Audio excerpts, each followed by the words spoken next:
AP deputy CM Pawan Kalyan seize the ship అంటూ చేసిన వ్యాఖ్యలు సామాజిక మాధ్యమాల్లో వైరల్ అవుతున్నాయి.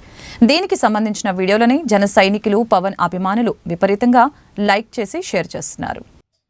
ఏపీ ఉప ముఖ్యమంత్రి పవన్ కళ్యాణ్ కొన్ని రోజుల కింద కాకినాడ పోర్టులో ఆకస్మిక తనిఖీలు నిర్వహించి రేషన్ బియ్యం అక్రమ తరలింపుని గుర్తించారు.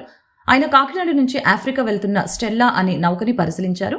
ఈ సందర్భంగా ఆయన నౌకలో పీడీఎస్ బియ్యం ఉన్నట్లు గుర్తించి సీజ్ ద షిప్ అంటూ ఆదేశాలు జారీ చేశారు. పోర్టు ఉన్నది స్మగ్లింగ్ చేసుకోవటానిక? మీ బాస్ కి తెలుసా ఎంత డేంజరస్ గేమ్ ఆడుతున్నాడో? ఇది జాతీయ భద్రతకి సంబంధించిన అంశం అంటూ నౌక సిబ్బందిని ఉద్దేశించి వ్యాఖ్యానించారు. గత మంత్రులకి భిన్నంగా స్పాట్లోనే స్పష్టమైన ఆదేశాలు ఇవ్వడం ద్వారా పవన్ తన ప్రత్యేకతను చాటుకున్నారు.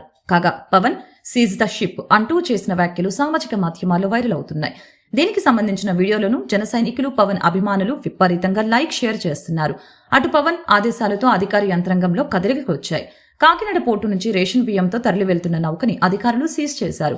అంతేకాదు పవన్ ఆదేశాలతో రెవెన్యూ, పోలీసు, పౌర సరఫరాల శాఖ, పోర్టు, కస్టమ్స్ శాఖ అధికారులతో జిల్లా కలెక్టర్ తాజాగా మల్టీ డిసిప్లినరీ కమిటీని ఏర్పాటు చేసింది.